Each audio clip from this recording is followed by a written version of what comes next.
At the Marquis of Changping's spring plum blossom banquet, the clinking of cups and glasses came to a sudden, jarring halt. I sat on a secluded mahogany chair to one side, the lid of my teacup lightly tapping against the celadone rim with a crisp, faint ring. In the very center of the hall stood my fiancé, Lu Yen, dressed in a moon-white brocade robe, his back straight as he stood at the focal point of everyone's gaze. Clutched in his hand was a marriage contract written on gold-flecked paper, stamped with the combined wedding seals of our two families. Su Qingyuan. Today, in the presence of the elders and colleagues of the capital, let this engagement end here. Lu Yan's voice was steady, clear, and deep, carrying a sense of unquestionable righteousness. The moment the words left his lips, he exerted force with both hands. With a sharp, tearing sound, the marriage contract, a testament to the years of friendship between the Su and Lu families, was ripped into 4 jagged fragments in an instant. The fluttering gold-flecked paper scraps fell like late autumn leaves, ruthlessly striking the mirror-polished floor tiles. Lu Yen. Have you lost your mind? This engagement was personally settled by the grandfathers of both families while they were still alive. How dare you publicly break it today? My eldest brother, Su Ming, stood up abruptly. His handsome face was flushed crimson with extreme rage, and his right hand gripped the hilt of his waist sword so tightly that his knuckles turned a ghastly white. Lu Yen remained unfazed, casting a subtle and cold glance at my brother. His voice carried a tone of condescending pity. Brother Su, a forced marriage bears no fruit. Sister Qingyuan was raised in Jiangnan to recover from illness, but since returning to the capital, she has become perverse in temperament and extravagant in her ways. Just a few days ago, over a trivial matter, she drove our cousin Man'er out of the manor and even withheld the medicinal herbs left by her grandmother for Man'er's health. Such a talentless, virtue-lacking, and narrow-minded person if she were truly wed into the Lu family.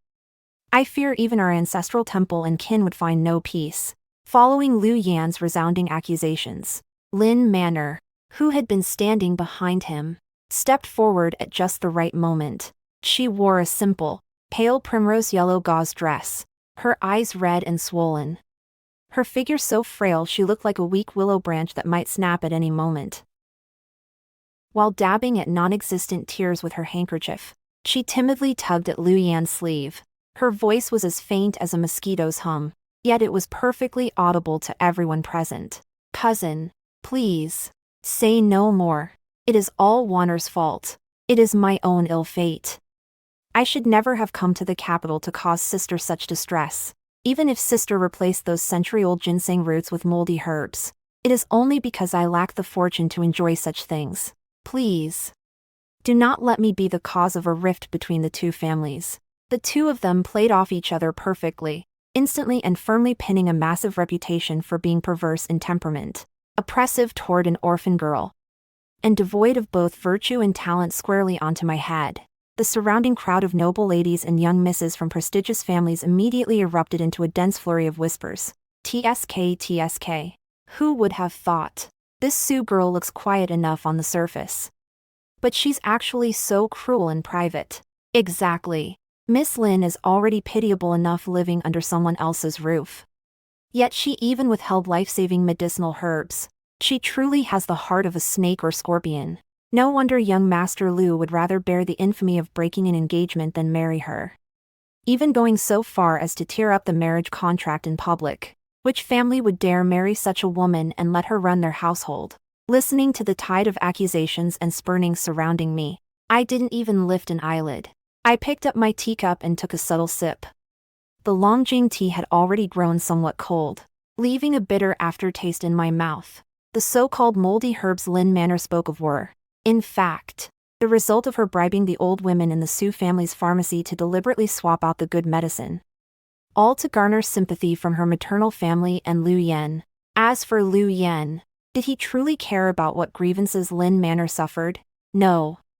He was merely coveting the military power of the 3 border judicial positions of real authority that Lin Man'er's maternal grandfather's family had just recently reclaimed. Meanwhile, our Su family, since my grandfather's resignation, held only a hollow post as Vice Minister of the Ministry of Rights. In the face of interest and power, The vow he made when he sought my hand to never take a concubine and grow old together was nothing more than a worthless scrap of paper. Lu Yan, you claim time and again that I withheld medicinal materials and that I am of a perverse temperament. I set down my teacup and slowly stood up, smoothing the creases in my dress. Every step I took was exceptionally steady and poised, showing not a hint of the wretchedness one might expect after being publicly humiliated. Then let me ask you, for that set of red jade jewelry worth 1,000 taels that Lin Man'er picked out at the treasure pavilion last month, was it not my Su Qingyuan's personal silver that paid for it? And for her birthday half a month ago, when my Su family hosted a grand banquet for the noble ladies of the capital East, that what you call oppressing an orphan girl? Lu Yan's brow furrowed slightly, as if he hadn't expected me to remain so calm and offer such a composed rebuttal while being the target of universal condemnation. Seeing this, Lin Man'er's sobbing grew louder. She leaned limply into Lu Yan's arms and cried, "Sister, that headpiece was clearly a gift from my cousin. How could you use such trivial matters of money to insult the affection between us?" Affection, I sneered, my gaze like a torch as I stared fixedly at Lu Yan's sanctimonious face. My logic airtight. Lu Yan, since you feel the Su family's status as lowly and unworthy of your soaring ambitions, then if this engagement is to be broken, so be it. However, it is written in black and white. The 3,000 taels of betrothal gifts your family provided years ago will be returned in full by this lady within 3 hours. In exchange, regarding the 5,000 taels in cash that my Su family lent to the Lu family to sustain your water transport business, I ask that you deliver every single penny to the Shentian Prefecture office before sunset tomorrow. We shall settle this strictly as business. At the mention of the 5,000 taels cash IOU, Lu Yan's expression shifted several times in an instant, his eyes flashing with the humiliated rage of someone whose true circumstances had been exposed. Su Qingyuan, stop trying to change the subject. You are morally deficient. It is only right and natural for me to break off this engagement. Lu Yan flicked his sleeve and pulled Lin Man'er around to face the Marquis of Changping seated at the head of the hall. He bowed respectfully and said, "Marquis, Lin Man'er and I are of one heart. I cannot bear to see her suffer further under the hands of a wicked person. Today, I humbly ask you to bear witness. I, Lu Yan, will choose an auspicious day to come and marry Lin Man'er as my primary wife." Upon hearing this, a flash of triumphant arrogance and smugness crossed Lin Man'er's face. She cast a provocative glance at me through the layers of the crowd. That look seemed to say, "Su Qingyuan, you are the one who has been discarded like a stray dog." The grand banquet ended on a sour note amidst this farce. The sensational news of Lu Yan tearing up the marriage contract in public to marry his cousin instead spread through every tea house and tavern in the capital in just half a day. In an instant, rumors of the Su family's lack of virtue and Su Qingyuan's scorpion-hearted malice became the talk of the town. On the carriage ride back to the manor, my eldest brother, Su Ming, was so incensed that he slammed his fist against the carriage wall. "Little sister, this Lu Yan has gone too far. To curry favor with the 3 border generals of the Lin family, he actually stooped to such despicable tactics to ruin your reputation. Now, every major family in the capital is laughing at our Su family. And even father is being marginalized by his colleagues at the Ministry of Rights." I leaned back against the soft cushions, my expression icy. Lin Man'er and Lu Yan thought they could drive the Su family into a corner with mere rumors and gossip. But they failed to realize that the higher one climbs, the harder they fall. "Brother, do not be anxious yet. Instruct the accountant to make an exact copy of the 5,000 tael promissory note Lu Yan owes us and deliver it to the residence of Lord Wei at the censorate." I rubbed my wrist, my words carrying a trace of unquestionable ruthlessness. Furthermore, the palace's Qixi banquet is in 3 days. Lin Man'er has exhausted every effort to marry into the Lu family at this time, surely wanting to flaunt her status at the imperial feast. Since they love to perform, we shall set the grandest stage for them right before the Son of Heaven. Lu Yan, Lin Man'er, you think you have merely torn up a marriage contract. But you have no idea that you have personally severed the final lifeline for both the Lu and Lin families. By the Tay Pond within the inner palace gardens, the lanterns were just beginning to be lit. Although the scandal of the broken engagement had left the Su family subject to much criticism in the capital, my father, as the Vice Minister of Rights, still led our family to the palace banquet for the Qiqiao festival as per custom. However, compared to the eager socializing of the past, the Su family's seats today had been pointedly arranged by the eunuchs in the most remote and shadowed corner of the grand hall. Even the fruit platters on the table appeared somewhat half-hearted. Qingyuan, if you feel unwell, we can leave the banquet early. My eldest brother, Su Ming, sat beside me and whispered, his knuckles cracking as he clenched his fists inside his sleeves. Not far away, Lu Yan, dressed in distinguished purple silk official robes, was accompanied by Lin Man'er, who was adorned in a riot of colors. They moved gracefully among several powerful ministers, looking exceptionally prestigious. Today, Lin Man'er wore an exceptionally bold crimson gold-woven skirt of misty clouds, with the jade pendant representing the imperial betrothal hanging from her waist. The look of triumph and arrogance on her face was almost overflowing. When her gaze swept over me in the corner, she slightly arched her thin eyebrows, picked up a cup of wine, and, following a whisper from Lu Yan, walked toward our neglected corner with swaying, delicate lotus steps. Sister, today is the grand palace banquet. Why are you sitting here all alone in this drafty spot drinking cold tea? Lin Man'er's voice was cloyingly sweet, yet it sounded exceptionally grating against the backdrop of the hall's music. The gazes of several nearby noble sons were instantly drawn toward her. I did not look up, my fingertips lightly tracing the rough surface of my wine cup. My tone was subtle yet distant. Miss Lin has not yet married into the family. I, Qingyuan, truly cannot bear the title of sister. Besides, though this corner is cold, it has the advantage of being clean-free from the stench of copper that comes with social climbing. Su Qingyuan, how dare you? Lu Yan, who was half a step behind, darkened his expression and stepped forward to shield Lin Man'er. His eyes were filled with loathing and warning. Man'er came in good faith to offer you a toast. Yet you are so cynical and sarcastic. You were jilted by my Lu family due to your lack of virtue.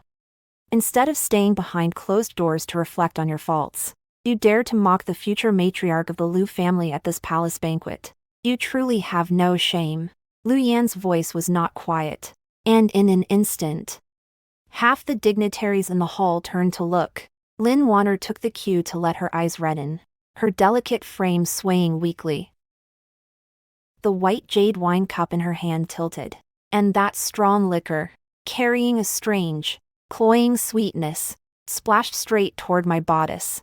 At ancient imperial banquets, a breach of etiquette or disheveled attire was a capital offense. Lin Man'er's actions were by no means an accident.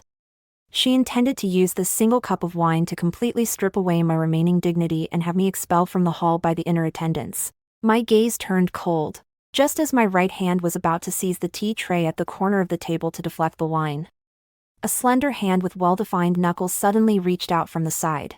That hand was exceptionally steady and precise as it gripped Lin Man'er's wrist. The force was so great that the white jade cup was frozen midair, and not a single drop of wine managed to splash out. Ah! Lin Man'er cried out in pain, her face turning deathly pale in an instant. Lu Yan was on the verge of exploding in rage, but the moment he saw clearly who had arrived, his legs buckled. With a heavy thud, he dropped directly to his knees, his entire body shaking like a leaf in the wind. Your Majesty. The original, boisterous sounds of the string and woodwind instruments within the main hall came to an abrupt halt in that instant. I looked up in astonishment. Standing before me was none other than the ruler of the Great Qian Dynasty, the young Emperor Xiao Jingchuan. He was not wearing his dragon robes today, but a black casual robe embroidered with subtle gold dragons. Nevertheless, he exuded an aura of slaughter and authority that made it impossible to look him in the eye. Those deep, cold black eyes were currently fixed intently on Lin Man'er, whose wrist he held in a tight grip. To use such lowly tactics to frame the daughter of a court official right under our nose, who gave you such audacity? Xiao Jingchuan's voice was not loud, yet it carried the crushing weight of imperial majesty, echoing heavily throughout the hall. Lin Man'er was scared out of her wits. She collapsed to her knees with a thud, kowtowing repeatedly. Your Majesty, please forgive me. I just slipped. It was never intentional. Xiao Jingchuan released his grip in disgust. taking a handkerchief from the chief steward at his side. He wiped his palms with slow deliberation before his cold, bloodthirsty gaze fell upon Lu Yan, who was prostrated on the floor. Lord Lu, I heard that a few days ago. For the sake of so-called military influence and sentiment, you publicly tore up your marriage contract with the Su family. Cold sweat poured down Lu Yan's forehead like rain. His entire body was pressed against the freezing floor tiles, his voice trembling beyond recognition. This official did so because the daughter of the Su family was lacking in virtue and disrespectful to her elders. That is why. Lacking in virtue. Xiao Jingchuan let out a cold laugh, his voice subtle yet laced with lethal irony. How is it that I was unaware that Su Qingyuan Ho secretly coordinated water transport in Jiangnan for me for 3 years and raised 500,000 pickles of military grain to provide disaster relief had become the talentless and virtuous Shri W. You describe. As soon as these words were spoken, the entire hall fell into a silence so profound that one could have heard a pin drop. Lu Yan jerked his head up, his eyes filled with an incredulous horror. The surrounding scions of noble families, who had originally been watching with a spectator's amusement, now stood with their mouths agape. Who could have imagined that this Su family daughter rumored throughout the capital to be of a perverse temperament was actually the mastermind behind the scenes who managed the Jiangnan water transport for His Majesty and had rendered such monumental service to the state? My heart jolted as well. Back then, when the Su family was ordered to secretly assist with the water transport, I had indeed provided many strategies, but all of this was reported through confidential memorials. Aside from my father and eldest brother, it should have been impossible for anyone else to know. This high and mighty emperor had actually, on this day and before the entire civil and military court, personally torn open my protective veil. Xiao Jingchuan paid no further mind to the two people collapsed on the ground. Instead, he turned slowly and walked until he stood directly before me. Under the shocked, jealous, and even fearful gazes of everyone present, the most noble young emperor of the Great Qian Dynasty actually leaned down slowly. He extended his hands, which bore thin calluses, and with the utmost treasure and subtle care, helped me up from the mahogany chair. His stature was tall, casting a shadow that shielded me almost entirely from the light filtering down from the high hall. Just as I began to step back in a flurry to offer my salutations, he leaned in slightly, his warm breath, carrying a faint scent of agarwood, brushed against my ear with an exquisite subtlety that brooked no defiance. Qingyuan, these past 3 years, you have suffered.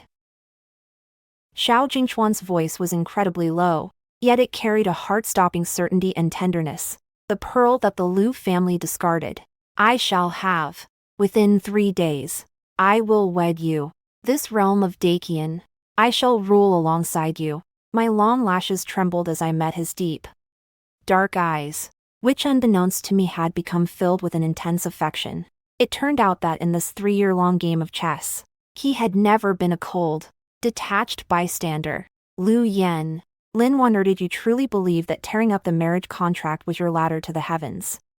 Little did you know that with your own hands, you have pushed me onto the most prestigious 9-layered phoenix throne of the Qian Dynasty.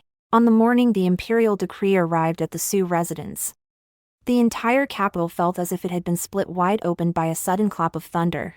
The sharp, high-pitched voice of the chief eunuch, Liang Jiogong, echoed through the front hall. By the grace of heaven, the emperor decrees, Su Qingyuan, daughter of the vice minister of rights, hails from a distinguished lineage and possesses a gentle and virtuous character. Her contributions to the overall situation of the Jiangsu water transport have served the state well. She is hereby conferred the title of Empress of the Central Palace. An auspicious date shall be chosen for the wedding, and this shall be proclaimed throughout the realm for all to hear. Kneeling at the very front, I raised both hands above my head and accepted the bright yellow silk decree with perfect poise. The satin surface felt cool to the touch, and the 5-clawed golden dragons embroidered with fine gold thread appeared exceptionally majestic. By the time Liang Jiogong helped me up with a face full of smiles and repeated congratulations, the procession of gift-bearers already stretched from the Su residence's front hall to the very end of the street.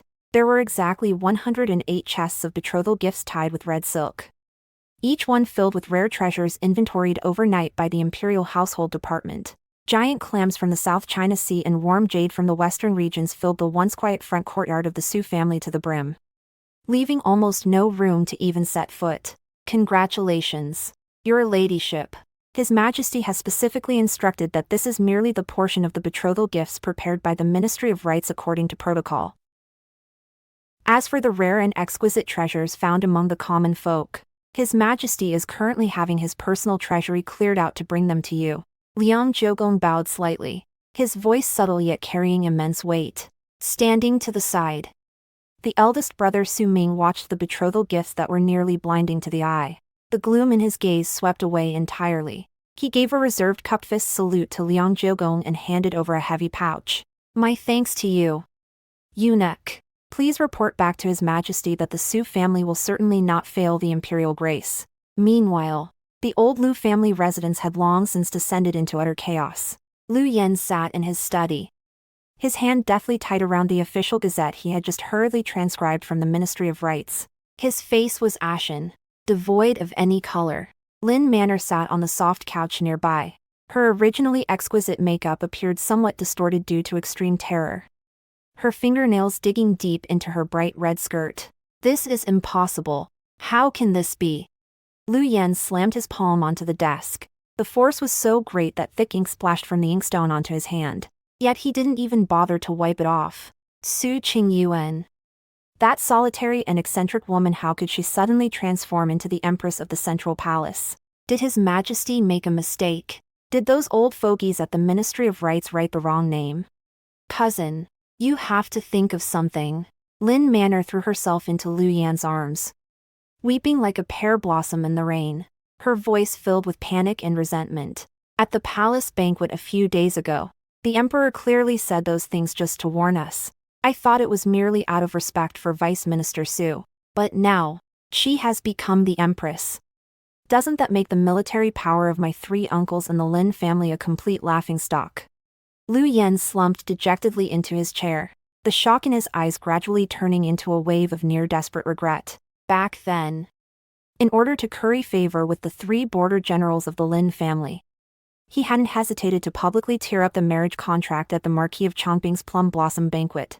He had even indulged Lin Man'er in trampling Su Qingyuan's reputation into the dirt. He had assumed the Su family was powerless and could be manipulated at will. But now, Su Qingyuan had become the most noble woman in the Great Qian Dynasty, while he was nothing more than a lowly vice director in the Ministry of Rites. Cousin, what if we go beg my uncle, have them submit a joint petition, claiming that Su Qingyuan is morally deficient and unfit to be Empress? A flash of malice crossed Lin Man'er's eyes as she urgently tugged at Lu Yan's sleeve to suggest. Shut up. Lu Yen violently swung his arm, throwing Lin Man'er back onto the soft couch. Though he was a social climber, he hadn't completely lost his mind. Submit a petition to defy His Majesty. Do you think the Lu family isn't dying fast enough? At the palace banquet, His Majesty personally stated that Su Qingyuan secretly coordinated the water transport in Jiangnan for 3 years. That is a monumental achievement recorded in the secret memorials of the Censorate and the Ministry of War. Half of the military rations consumed by your uncle's troops were personally authorized and sent out by Su Qingyuan. What grounds do they have to contest this? Looking at the mess scattered across the floor, Lu Yen felt a tide of regret wash over him. He remembered Su Qingyuan's ethereal and elegant appearance when he had first sought her hand in marriage. He could have honorably held that hand and become the most envied imperial relative and high-ranking official in the world. But now, for the sake of worthless border military power, he had personally pushed this bright pearl onto the supreme phoenix throne. Meanwhile, the tea houses and wine shops in the capital had completely erupted in a frenzy of gossip. Have you heard? The eldest daughter of the Su family, who was publicly jilted by the Lu family's son just a few days ago, was canonized as Empress this morning. Oh, that Lu Yen must be truly blind. He cast aside a literal phoenix just to marry that scheming Lin cousin of his. Exactly. I heard that back then. In order to enter the Lu family, that Miss Lin deliberately swapped out herbs for moldy ones to frame Miss Soat, a despicable tactic. Now that she's become the Empress, let's see how the Lu and Lin families dare to hold their heads up in the capital. Rumors are like blades. The weapons they used to strike the Su family 6 months ago had now returned with 10,000 times the force, savagely flaying the faces of the Lu and Lin families. Lu Yan did not dare to leave his house for court for 3 consecutive days. Whenever he stepped near the street corner, the pointing fingers and mocking glares from those around him felt as if they were skinning him alive on the spot. The grand wedding Lin Man'er had originally plotted for had now become an absolute laughingstock. To avoid further scandal, the Lu family even cancelled the planned banquet for guests, using only a small sedan chair to quietly carry Lin Man'er into the estate through a side gate. The life of wealth and honor she had dreamed of was shattered into unrecognizable dust before the imperial decree appointing Su Qingyuan as Empress. As for me, I sat within the newly renovated warm pavilion of the Su Manor, looking over the invitation cards from various noble families presented by Uncle Liao. Beside me, on a wooden stand, rested a solid gold phoenix crown, emitting a subtle yet cold luster. Your Highness. The Lu family sent someone this morning to return the 5,000 taels of silver they borrowed from us back then, including interest. It totaled 6,000 taels, not a single penny missing. My eldest brother, Su Ming, walked in with a look of unprecedented relief on his face. The steward who delivered the silver knelt at the back gate for a full half-hour, begging us to return the original IOU. I gracefully picked up a bowl of warm bird's nest soup and let out a subtle laugh. The IOU. I tore that thing up long ago. Tell Liu Yan that in the Great Qian Dynasty, debts are never settled with mere silver. Since they love to climb high, I shall let them stand at the very peak to see just how deep the abyss truly is. Xiao Jingchuan. This stage you have provided is truly grand enough to be delightful. Now, it is time to see how this great play finally reaches its conclusion. Inside the cunning palace, the freshly lit ambergris incense carried a faint, subtle chill. I sat upon the phoenix couch, my palm gently brushing over the phoenix seal carved from white jade. Its smooth, cool touch left me in a slight daze. 3 days had passed since the grand wedding, and Xiao Jingchuan had waived all the tedious etiquette of the inner palace. He had even abolished the ancestral tradition of morning and evening greetings. Citing his consideration for the Empress, this central palace of the Great Qian Dynasty had truly become a place where my word alone was law.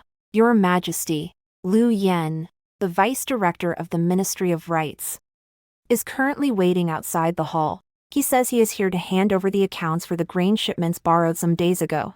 The chief steward, Liang Jiogong, walked in with a bow, his tone exceedingly submissive. While the corner of his eye surreptitiously caught my expression, I put away the phoenix seal and curled my lips in a subtle smile. Show him in. Since it is official business, we shall meet in the main hall. A moment later, Liu Yan walked in slowly with his head bowed. Today, he wore the light crimson official robes of a 7th-rank Yuan. The upright back that had once looked down upon everyone at the Marquis of Changping's estate was now bent extremely low. The instant he crossed the threshold of the cunning palace, his legs gave way, and he knelt submissively upon the mirror-polished floor tiles. This humble official, Liu Yan, Yuan of the Ministry of Rights, pays his respects to Her Imperial Majesty the Empress. May your Majesty enjoy eternal peace and auspiciousness. His voice echoed through the vast, empty hall, carrying a tremor he could not conceal. His hands, pressed flat against the floor, gripped a blue-covered ledger so tightly that his knuckles turned white from the strain. I sat high upon the phoenix throne, looking down at the man who had once publicly torn up my marriage contract. In the span of a mere half-month, the self-satisfaction and lofty arrogance on his face had utterly vanished, replaced by a near-servile state of fear and trepidation.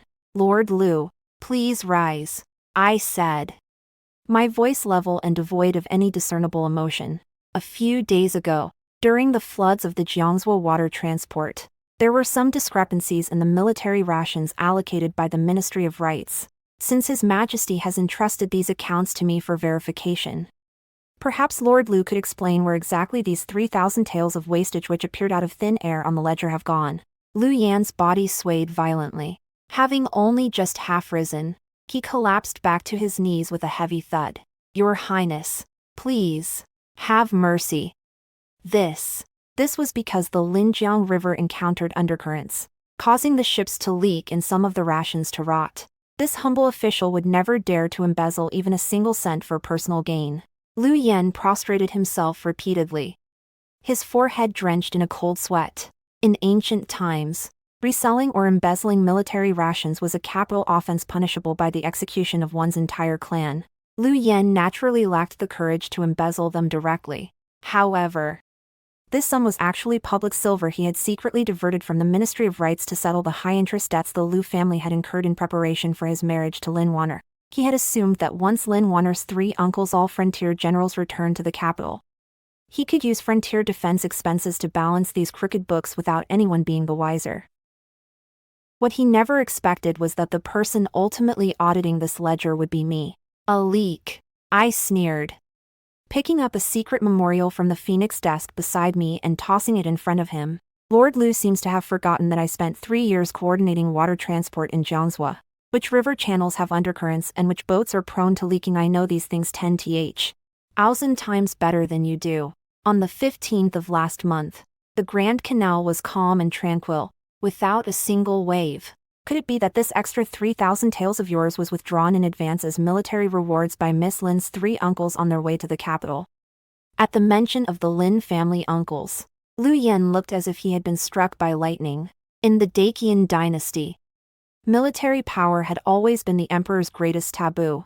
The fact that the 3 border generals of the Lin family were returning to the capital without a summons had already aroused Xiao Jingchuan's suspicion. Now that Lu Yen was linked to border generals through military grain accounts, this was no longer a simple case of embezzlement. It involved forming a private faction. Your Highness, have mercy. This official was muddled. I was indeed possessed by a moment of greed. I beg your Highness to, for the sake of the past friendship between our 2 families, spare me this once. Lu Yen kowtowed frantically on the ground, his once tidy official hat tilting to one side, making him look utterly disheveled and pathetic. Sentiment. I leaned forward slightly from my phoenix chair, my voice subtle yet cold, devoid of even a trace of warmth. Is Lord Lu referring to the sentiment shown when you personally tore up the marriage contract at the Marquis of Changping's estate? Or perhaps the sentiment shown when Miss Lin framed me with moldy herbs? Lu Yan's words instantly caught in his throat. His face turned from pale to a sickly green, and the regret in his eyes was nearly overflowing. Lord Lu, the laws of the Great Qian Dynasty are airtight. I will not make things difficult for you today. I sat back once more, unhurriedly picking up a cup of cold tea. I will give you 3 days to fill this 3,000 tael hole. If the accounts are still not balanced in 3 days, then I shall have the bailiffs from the traveling headquarters go to the Lu family's ancestral home and personally invite Miss Lin and the old Master Lu to the Palace Punishment Bureau to explain themselves. After dismissing the soul-crushed Lu Yen, Liang Jiogong stepped forward with a look of admiration. Your ladyship is brilliant. 3,000 taels in silver is no small sum. The Lu family is currently an empty shell. If he wants to scrape that money together, he will certainly have to tap into the Lin family's businesses and foundations in the capital. It is exactly his movement that I desire. I set down my teacup, a flicker of calculation crossing my eyes. Those rouge shops Lin Man'er opened in the capital are merely a front for her illicit salt trade with the northern borders. If Lu Yen doesn't go in tearing to her, how else would that fox's tail be exposed so quickly? Since you 2 joined forces to ruin my Su family with rumors, I shall make you turn against each other. In this great melting pot of the capital, I will let your own greed drown you both alive. After Lu Yen scrambled out of the cunning palace, the haze over the capital seemed to hang even lower. The deficit of 3,000 taels of official silver was like a guillotine hanging over the necks of the entire Lu household, forcing Lu Yen to stay awake night after night, just as I had anticipated. The moment he returned to that desolate Lu Manor, he tore away his usual facade of elegance and refinement, erupting into the most violent and humiliating argument with Lin Man'er since their marriage. Lu Yen pressured Lin Man'er to use the several rouge shops the Lin family operated in the capital and her private accounts to fill the deficit.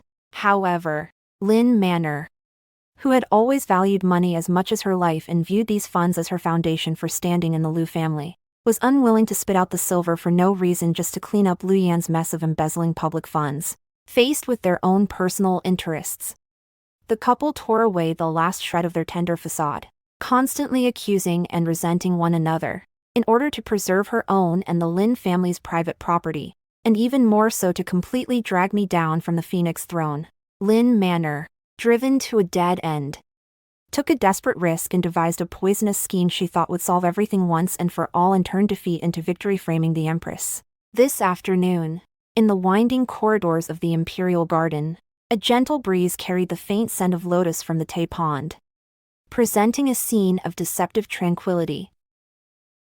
Accompanied by the chief eunuch Liang Jiogong and several personal female officials, I walked slowly toward the pavilion by the water to relax. In the royal garden, which should have been quiet and solemn, there suddenly came the extremely jarring sound of suppressed, affected, and low sobbing. Your Majesty, the woman kneeling behind the rockery ahead appears to be the newlywed concubine of the Lu family. Liang Jiogong bowed slightly, his eyes narrowing as he cast me a subtle, shrewd glance. Under the rigid protocols of the Great Qian Dynasty, Lin Man'er currently held neither title nor official status. She was merely a daughter of a minor household whom Lu Yan had quietly taken into his residence. Riding on the momentum of the 3 border generals from the Lin family, today, using the excuse of the Empress Dowager's opera performance and the gathering of titled ladies in the palace, she had secretly bribed an insider from the Imperial Gardens cleaning crew to intercept my procession by taking a shortcut. I halted my steps, standing beneath the shadow of a willow tree, coldly observing Lin Man'er as she knelt on the pebble path not far away. Today, she was once again dressed as frail as a willow branch, her pale face reflecting a sickly sense of resolve, while her hands tightly gripped a bundle wrapped in bright yellow silk. As she heard the sound of my footsteps and the approaching procession, a fleeting flash of madness and triumphant malice flickered in her eyes. Your Imperial Majesty, I, Lin Man'er, am willing to forfeit my life today to beg His Majesty and the Empress Dowager to uphold justice. Lin Man'er suddenly lunged forward several steps on her knees, her head striking the hard stone path with a heavy thud, her voice piercing and shrill. Presumptuous! How dare a woman of no rank or title like you shout and clash before the Empress's carriage? Liang Jiogong's face darkened as he barked the reprimand. 2 sturdy eunuchs behind him immediately stepped forward, making a move to drag her away. Wait! I slowly raised my hand, halting the eunuch's movements. I smoothed the luxurious embroidery of the crimson gold phoenix on my sleeves and stepped forward leisurely. Looking down at the collapsed Lin Man'er from a height, my voice remained calm and indifferent. Miss Lin. All ties between us were severed back at the Marquis of Changping's estate. Today, in this public space within the heart of the palace, you put on this display of grievance. Exactly what justice are you seeking from me? Lin Man'er straightened her torso, her pointed chin slightly raised, her eyes filled with the desperate malice of one staking everything on a single throw. She shrieked, her hands violently shaking open the bundle of bright yellow silk she held. In an instant, several crude straw dolls covered in the birth dates of the Empress Dowager and His Majesty and riddled with densely packed, rusted steel needles were glaringly exposed before all the palace servants. Su Qingyuan, to avenge the humiliation of my cousin breaking his engagement to you years ago. You actually practiced sorcery within the cunning palace, cursing the Empress Dowager and His Majesty's health. The silk thread used to stitch the bottom of these straw dolls is the Jiangzhou cloud satin exclusive to your Su family. I accidentally discovered this evidence you left behind in the Lu family study. Today, even if you silence me forever, I will expose your true face as a cruel and poisonous woman before the Emperor. Lin Man'er's voice was shrill and piercing, instantly sending ripples of echoes through the silent imperial garden. The faces of the serving maids and eunuchs nearby turned deathly pale in an instant, and they collapsed to their knees in a frantic wave. In the Great Qian Dynasty, the practice of witchcraft was a first-class treasonous offense punishable by the execution of 9 generations. Anyone touched by even a shred of it would face utter destruction. Lin Man'er's words were not only meant to drag me violently from the Phoenix throne but to uproot the entire Su family and send every last one of us to the executioner's block. However, as I looked at those crudely made straw dolls, I felt no panic at all. Instead, I let out a soft sigh of pity. Miss Lin, I had thought that after following Lu Yan for these past 6 months, you would have learned to be a bit cleverer, a bit more subtle. I did not expect that you would still only know how to use these crude, shady tactics of a back residence woman. Do you truly believe that in this tightly guarded imperial palace, You can seal the fate of the Empress with nothing more than a few needles and scraps of cloth. Stop your stubborn denials and delay tactics. This running script is clearly in your own hand. Su Qingyuan. Someone. Come quickly. I beg the Empress Dowager to grant me justice. Seeing my calm demeanor, Lin Man'er mistook it for a bluff and began shouting toward the gallery with increasing arrogance. Consort Lin, you would do well to see who is standing behind you before you scream any further.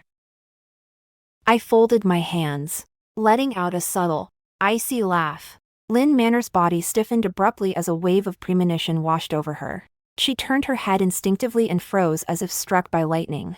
There, at the end of the winding gallery, stood Xiao Jingchuan, clad in bright yellow dragon robes. His handsome face was as dark as an approaching storm, flanked by dozens of imperial guards and the Minister of Justice. He walked toward us with measured, unhurried steps. The aura of slaughter radiating from him was so heavy it seemed to stifle the very swaying of the surrounding trees. When his deep, frigid dark eyes fell upon Lin Man'er, it was as if he were looking at an object that was already dead. Emperor. Lin Man'er was overjoyed, her mind momentarily clouded by greed and madness. Believing her scheme had finally caught the Son of Heaven's attention, she hurriedly turned around, crawling on her knees toward Xiao Jingchuan, pointing at the straw doll on the ground and screaming, "Your Majesty, I wish to report and expose Su Qingyuan. She has practiced sorcery and witchcraft to curse your sacred person. She deserves 10,000 deaths." Xiao Jingchuan stopped 3 paces away from her. He didn't even spare a glance at the straw doll on the ground, merely knitting his brows in disgust before coldly waving his hand. Qi Zhan, the commander of the Imperial Secret Guard standing behind him, strode forward. He pulled a stack of confessions covered in bright red blood-stained fingerprints and several letters bearing the secret seals of the northern frontier from his robes, hurling them violently into Lin Man'er's face. The papers instantly scattered all over the floor. Lin Man'er, look closely. This is the confession of Chun Tao, the cleaning maid of Cunning Palace whom you secretly bribed the day before yesterday. And yesterday, you used 100 taels of private silver at the Treasure Pavilion to purchase Jiangzhou cloud satin with the intent to forge the Empress's handwriting. The Ministry of Justice retrieved that receipt from the pawn shop on her last night. The evidence is as solid as a mountain. Qi Zhan's voice was cold and ruthless, without a hint of emotion. Furthermore, did you truly believe your brother's secret correspondence regarding the smuggling of private salt in the northern frontier and the reselling of imperial military supplies to the northern D for exorbitant profits could escape His Majesty's Flying Eagle scouts? With a thunderous boom, it felt as if a faint roll of spring thunder had exploded in Lin Man'er's mind. Lin Man'er's face turned deathly pale, as if the bones had been ruthlessly stripped from her body, and she slumped limply onto the cold stone path. The sheets of paper, filled with accusations of collaborating with the enemy and framing the Empress, lay glaringly before her eyes, the vermilion seals piercing her vision until it felt as if her eyes might bleed. No, this is impossible. Cousin clearly said this plan was seamless. Cousin, save me. Lu Yan, save me. Lin Man'er murmured like a madwoman, pinning her final hopes on her husband.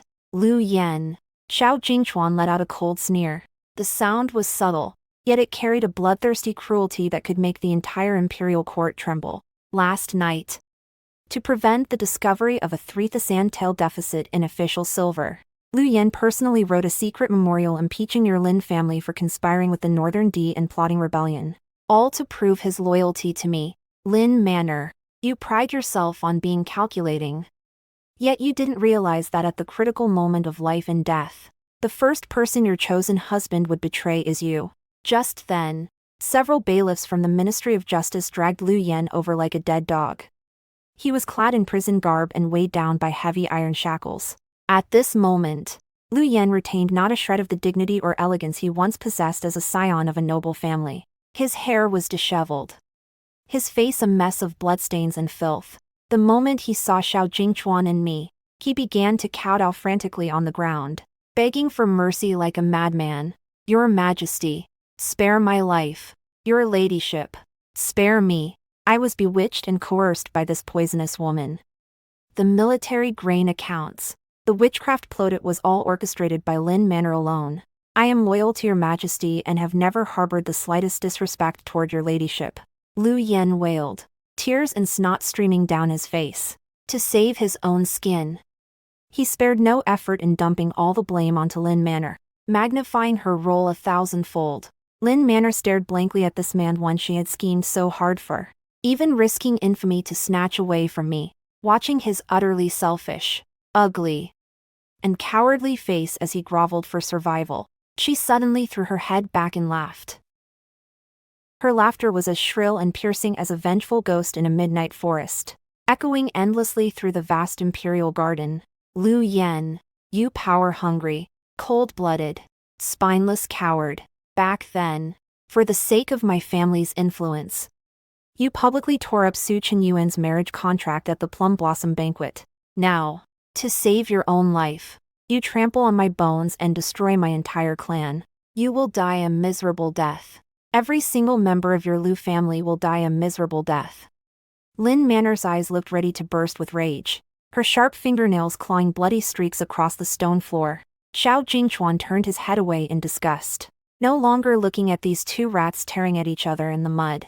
His voice fell heavily, carrying the absolute authority of an emperor's decree. Lin Man'er, for framing the Empress and conspiring with foreign enemies, your crimes warrant death. You are to be sent to the Department of Punishment immediately to have your tongue removed and bones scraped, and shall be executed after the autumn. As for the Lu family, for forming factions for private gain and embezzling official silver, Lu Yen is stripped of all scholarly honors and official ranks. His property shall be confiscated, and his entire clan exiled to the northwest to build the Great Wall, never to be pardoned. As for you, Lu Yen, Xiao Jingchuan lowered his head, looking at the man slumped on the ground, trembling like a drowned rat. His tone was subtle, yet cruel to the core. I will not let you die easily. I will make you watch with your own eyes how the pearl you personally discarded and trampled upon with rumors rises to the highest peak of the Great Qian Dynasty, receiving the veneration of 10,000 generations. Meanwhile, you shall remain in the mud and under the lash, never to rise again for all eternity. A gust of wind swept through, dispersing the thick scent of blood in the imperial garden. The screams and pleas for mercy from Lin Man'er and Lu Yen were finally silenced by the clanking of cold iron chains, ruthlessly cut off behind the heavy crimson palace walls. I stood quietly by Xiao Jingchuan's side, watching those two enemies who were once so arrogant and had attempted to drive the Su family into a corner with rumors fall completely into the bottomless abyss. The stifling resentment that had accumulated in my heart for months finally vanished in this instant, replaced by an unprecedented sense of relief and peace. This web of karma, woven from greed, betrayal, and selfishness, ultimately failed to harm the Su family in the slightest. Instead, it buried the perpetrators alive beneath the ruins of their own power. The long winter in the capital came to a quiet end as the first spring rain began to fall. It was the day the entire Lu clan was to be uprooted and driven from the capital. According to the laws of Great Qian, criminals sentenced to exile were forbidden from traveling on main roads during daylight hours to avoid offending the nobility. Thus, just as the sky began to pale, the heavy cast-iron gates of the West City Gate slowly groaned open, leaving a narrow gap amidst a grating screech of metal. I sat inside a low-profile, green-canopied carriage that bore no royal insignia. The bamboo curtain of the window lifted slightly at the corner. Beside me was Xiao Jingchuan, dressed in black civilian robes. His well-defined fingers held a white jade spoon, methodically stirring a steaming bowl of red date milk for me. The wind is strong today. If you do not wish to watch, we shall return to Cunning Palace. Xiao Jingchuan's voice was extremely low, yet it carried an undeniable tenderness.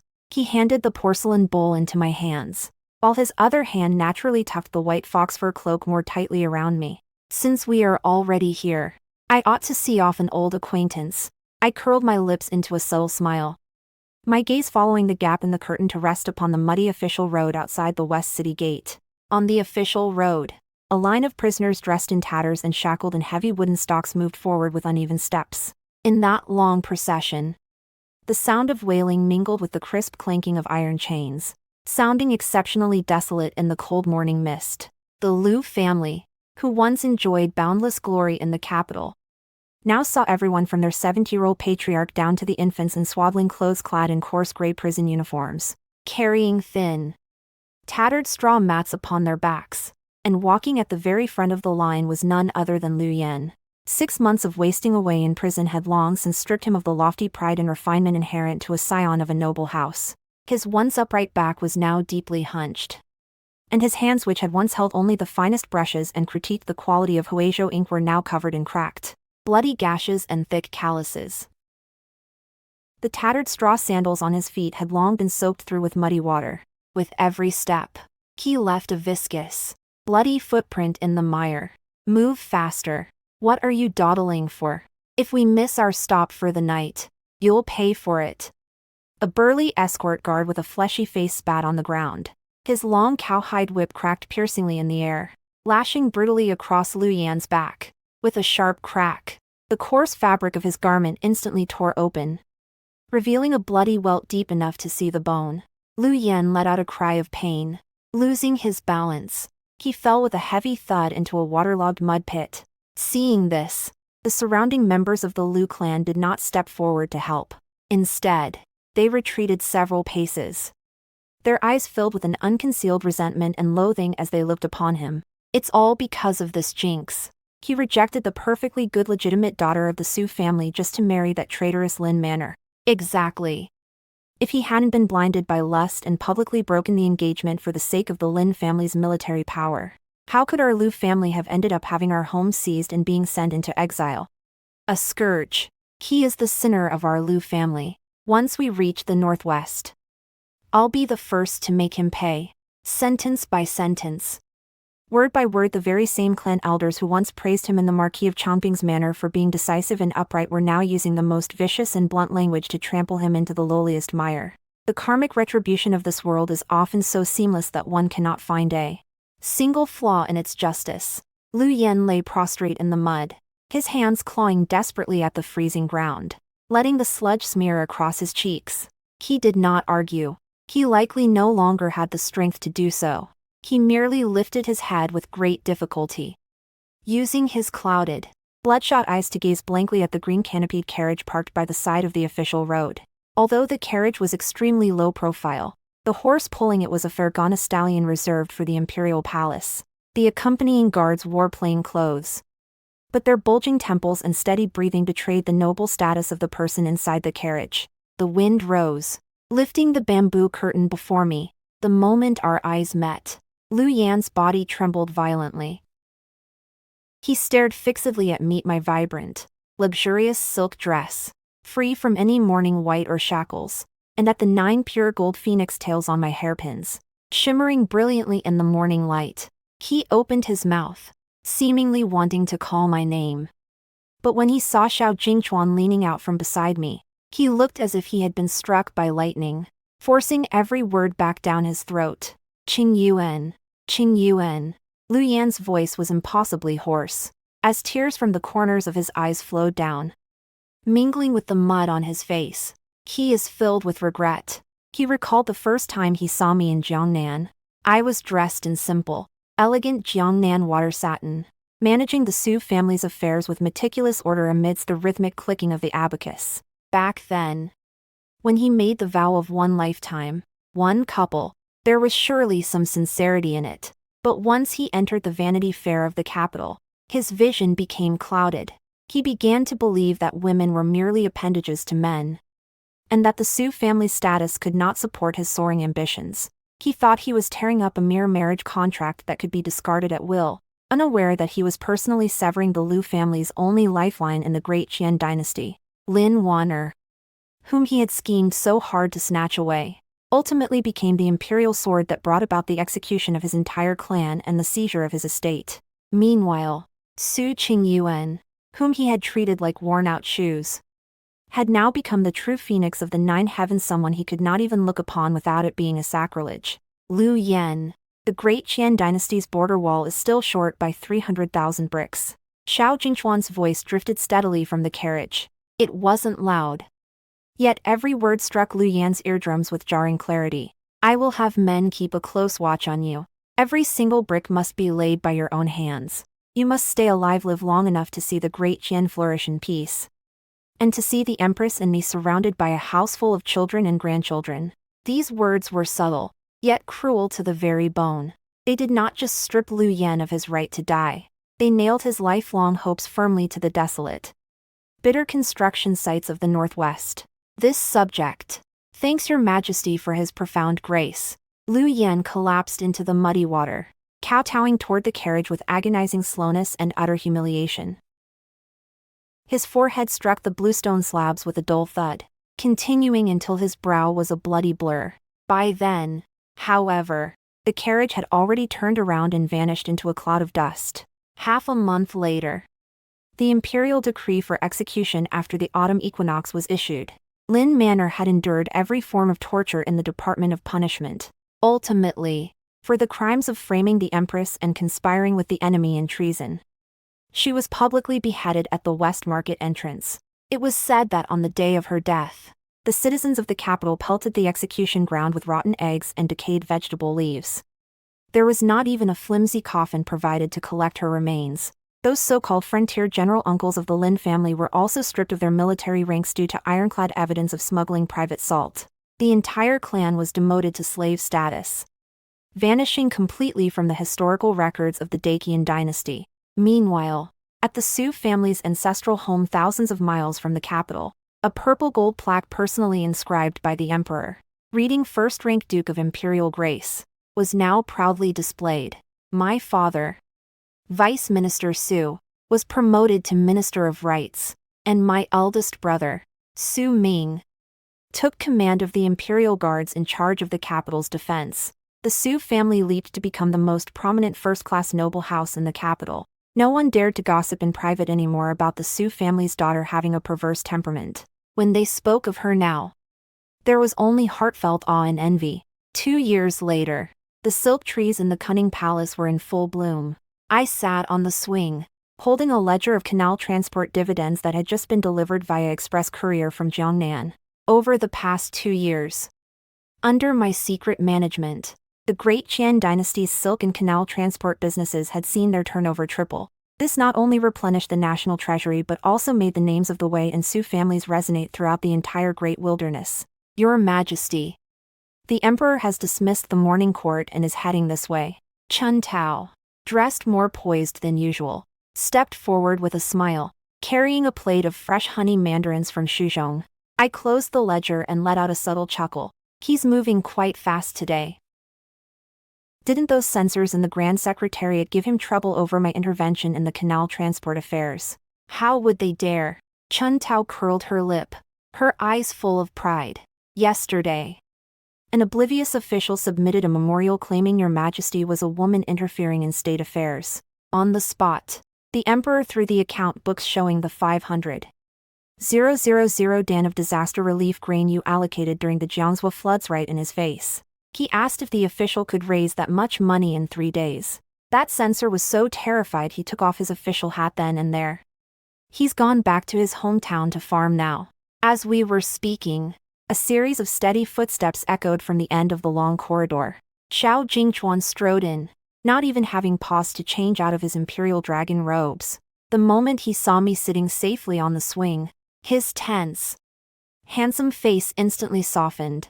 He naturally took the cloak from the attendant's hands, stepped forward, and tenderly wrapped me in his embrace. The tangerine sent from Jiangnan today were quite good, so I had them brought to you first. Xiao Jingchuan leaned down and pressed a feather-like kiss to my forehead, his voice thick with the indulgence reserved for a sole favorite. I leaned against his chest, listening to the steady thrum of his heartbeat while watching the silk tree flowers blooming like wildfire in the courtyard. I felt a sense of peace and satisfaction unlike anything I had ever known. Past humiliations, rumors, and betrayals are nothing but fleeting clouds in the face of absolute power and genuine devotion. Lu Yan and Lin Man'er thought they could drive me into a corner with malicious gossip, unaware that they were personally pushing me toward the most unshakable heights in the world. The entire court envies me, for I hold absolute power. The vast empire lies within my grasp. This deadened game, initiated by the greed of a father, a son, and the aristocratic families, was ultimately brought to its perfect conclusion by me. Su Qingyuan. Amidst the pinnacle of glory, let the wind howl and the rain batter. I remain secure and carefree, the wealthiest soul under heaven. The end. Thank you for listening. Please feel free to subscribe, like, share, and comment. Thank you.